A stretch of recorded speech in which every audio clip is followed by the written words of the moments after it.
Welcome to the Leadership in the Line of Fire podcast. Today's topic is leading in times of turmoil. Whether you're on the fireground or in a business, leadership is about staying calm, making decisions, and guiding your team through the chaos. Let's get into it. Turmoil is like always there. It doesn't matter. It's always around every single corner and it's in every single win. Just when you think things are going well, it doesn't. We have to understand that no matter what we do, we cannot keep things running smoothly. Give you the perfect example. I was recently at a meeting, I was talking to someone and they were giving me some great feedback saying what a good job I was doing and how well I was doing in leading in my role. And I was really enjoying myself in the fact that someone had actually taken the time to say something nice to me, because most people don't bother talking to their leaders and saying, hey, you're doing a good job. So it's always really cool to get some feedback just for a minute there to go, okay, looks like maybe I am doing the right thing. Because obviously in leadership, you really miss out on the opportunity of getting feedback because it just doesn't happen. So I go home, I'm feeling good. Next morning I wake up and bang, the phone goes off and there's an issue. I call this the kiss kick situation. It happens all the time. Just when I think everything's going well, it turns to crap. And it's always the way. So in your life, you may or may not have experienced this, but I'm guessing you've probably lived through it at least one or two times. For me, it seems to be a regular occurrence. I can be just going along, doing my thing. Suddenly something really good happens. I think, oh, this is great. We're doing so well. And then bang, it gets slapped out of the left field. So you've got to come to expect the chaos. It's always there. It's always going to come in. So how do we deal with the turmoil? First is we need to embrace change as an opportunity, not a threat. We need to understand that no matter what we do, we're going to face change, and with that change will come turmoil. So we need to anticipate and prepare for the change rather than reacting to it. We know it's coming. Make sure that we've got our teams prepared and ourselves prepared for when it happens. The truth is, adaptability can mean the difference between success and failure as a leader or just for your team. So making sure everyone's adaptable and they're trained to deal with change works really efficiently. You're going to face business challenges, just like wildfires in firefighting. They can escalate really quickly if you don't get to them. So make sure that you're taking that time to deal with the problems and embracing it as an opportunity. You're looking for the chance to learn. You're taking those so that next time, as you're moving along as a leader, you don't get hit by that change or that chaos quite as hard because you are expecting it up front. You're prepared for it, or it may be something that you weren't thinking of at the time and didn't deal with it. So when it came around, it really hit you hard. So that's where we set in functions, we put in processes, checklists, all sorts of things that help us deal with that. For example, you might get to the fireground on a fire truck, you go to get your mask out of the side and there's no masks on the side of the truck, which is great when there's lots of smoke. No, it's not great, it's bad. The fact of the matter is, if they're not on the checklist, they can get missed. When you hit these problems, make sure that you do something to make sure it doesn't happen in the future.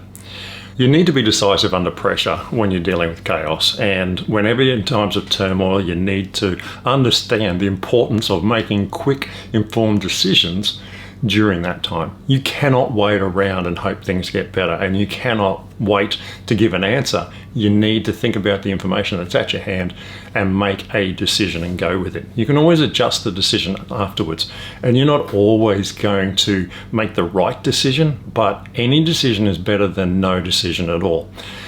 If you balance your thoughts between taking rapid action and thoughtful assessment, and you find that balance in the middle there, you should be right. Don't move too fast, don't move too slow, but move forward. Remember that hesitation can be more damaging to you as a leader and to your team than making a wrong decision and learning from it. Another step you need to take when you're dealing with turmoil is building a resilient and adaptable team. You cannot undervalue the power of a well-trained team to operate effectively under stress. A well-trained team can work together even when things get bad because they rely on each other. They know each other's strengths. They know what each other's capable of. Even if they haven't worked together before, if they've been trained as part of a larger team, They have a good understanding of where they all can work together. Remember to apply span of control, 1:5. So you shouldn't have too many people in your teams. Break them down into smaller teams and give them a leader. That way they can work together better and the communication is nice and strong within that group. Don't try to build big teams of 25 people. It doesn't work. I know businesses like to do it.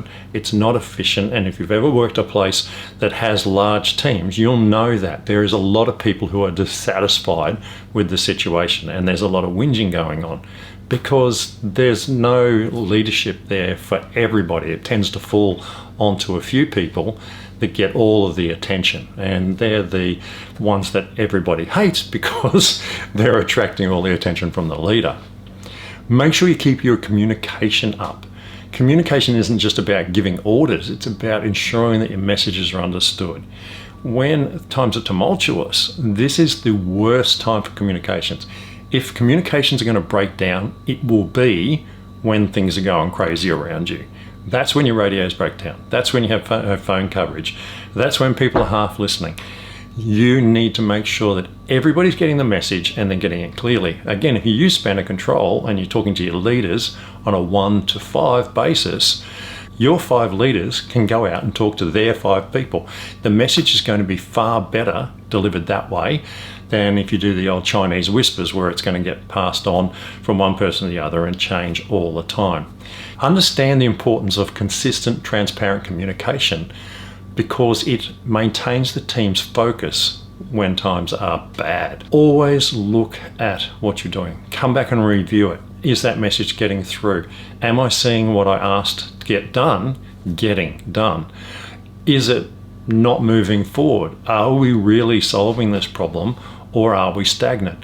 9 times out of 10, if you answer yes to any of those questions, it's because your communication's broken down and people don't know what they're supposed to be doing.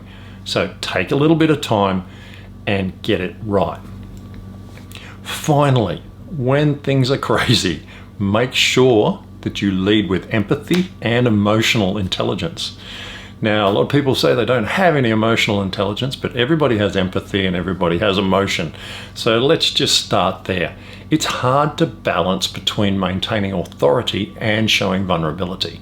It's something you need to learn. How vulnerable can you get? Should you get vulnerable with everybody? There is a time for being vulnerable. And at a time of crisis, that's not the time to be vulnerable.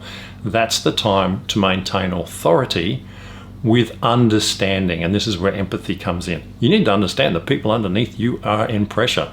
If you're dealing with a flood, if you're dealing with business issues, if you're dealing with fires, that's when things are going crazy. People are feeling it. The community's feeling it. There's that trauma, that general feeling of bad happening. And the only way you can deal with that is to be empathetic to your people, but keep authority over them so that they have a leader they can look up to. When they start to lose faith, they need to be able to look to you. And if you're standing there as a strong figure and as a leader, and you acknowledge the fact that they're feeling the stress, you acknowledge the fact that they're getting absolutely hammered, and that they're feeling things that they probably aren't enjoying, then you're going to be able to lead your people through. Now, sometimes you may need to take someone aside and have a chat to them privately, or refer them on to a specialist to talk to them, or just take 2 seconds just to say, are you okay? But it's really important that you do that. It doesn't mean you're doing it with everybody. You're just watching for those individual cases where you think you can really make a difference. If you do see someone in one of the teams falling by, talk to their leader and say, hey, you need to go and have a talk to that person, or just check they're okay. Don't let it float, because they won't be okay and they won't get through it. Always take time to inspire confidence by being authentic, showing empathy, and leading with strong emotional intelligence. So thanks for tuning in to Leadership in the Line of Fire. If you found any good stuff in today's episode, make sure to hit that subscribe button, like and leave a review, and share it with one of the other leaders who's leading through the flames of change. If you've got thoughts, questions, or stories about leadership under pressure, I'd love to hear from you. Please drop a comment or a DM to me. Remember, leadership isn't just a title. It's about how you show up when the heat is on. Catch you next time.